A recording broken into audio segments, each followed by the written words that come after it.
I spent the weekend and a lot of money looking up these reports. I don't know if I'm sure you've seen some of this.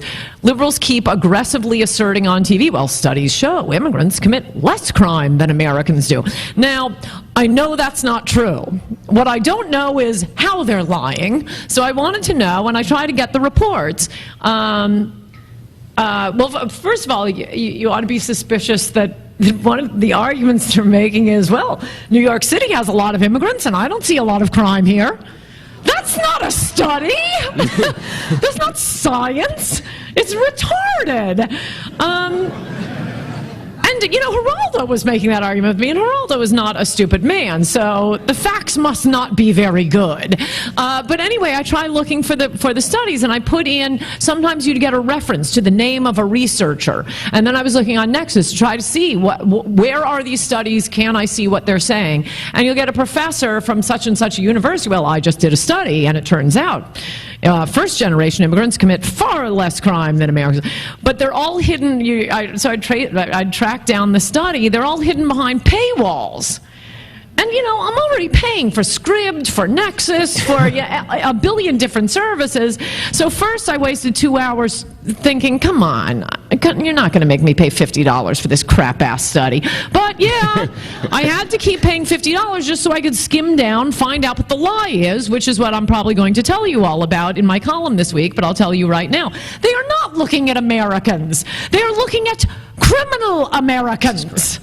Yep. I mean, they have different ways of doing it, but one guy, and the big headline, and he's being quoted in the Dallas Morning News and the New York Times, well, my study showed first-generation immigrants, far less crime than Americans, the native-born Americans.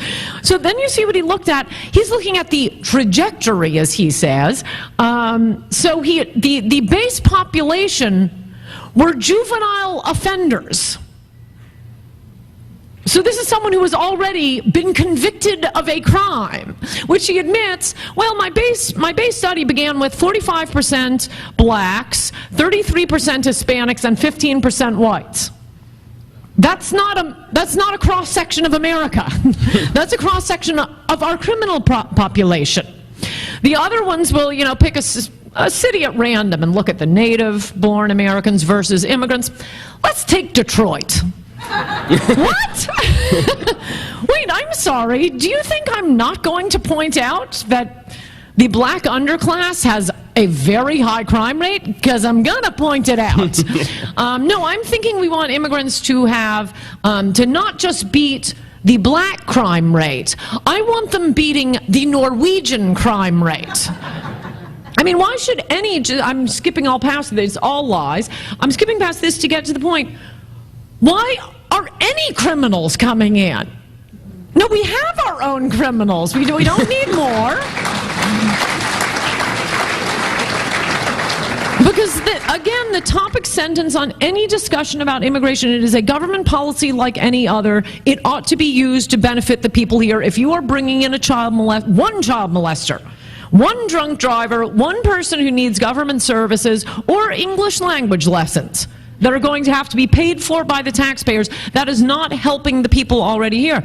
I mean, there's ones they keep talking about, you know, the hardworking ones that don't commit crimes, and, you know, they're working so hard and supporting their family of four and sending half of their $8 an hour salary home, and, you know, that's fantastic. They're very admirable. But how does it help America?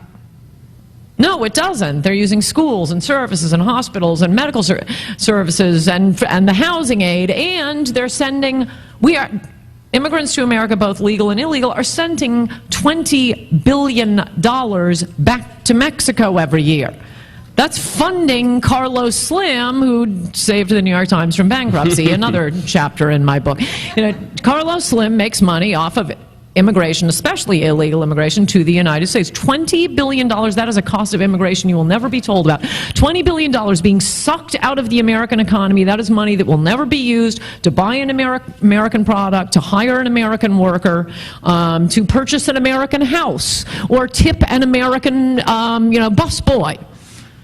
No, that is just being sucked out of the American economy. We ought to just, tax Americans. I mean, it takes a circuitous route from American taxpayers to the U.S. government to the low-wage immigrants who need the support from the taxpayers. That's why they can take those low-wage jobs, who, you know, lives in an apartment with 5 other immigrants and then sends it back to Chiapas, his grandmother, who then buys Carlos Slim products. Carlos Slim owns 40% of the companies on the Mexican stock exchange, so he needs that money in Mexico. They then buy a Carlos Slim product, and it goes into Carlos Slim's pocket. So why don't, can we just, you know, write a check to Carlos Slim?